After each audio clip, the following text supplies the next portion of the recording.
Una cellula jihadista nel nostro Veneto, pronta ad agire nel cuore di Venezia. Il blitz interforze scattato in laguna ha smantellato un gruppo formato da 3 kosovari che pianificavano attentati terroristici a Rialto.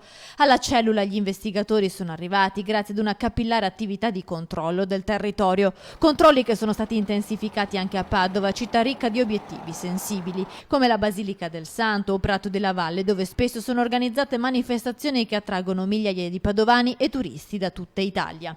Abbiamo un apparato molto forte, lo sapete, con le API, queste aliquote di pronto intervento. Addirittura adesso verranno rinforzate anche da un'altra aliquota che ci viene da Mestre, molto preparata, molto forte, e l'attività è sempre la stessa, quella di prevenzione degli obiettivi sensibili.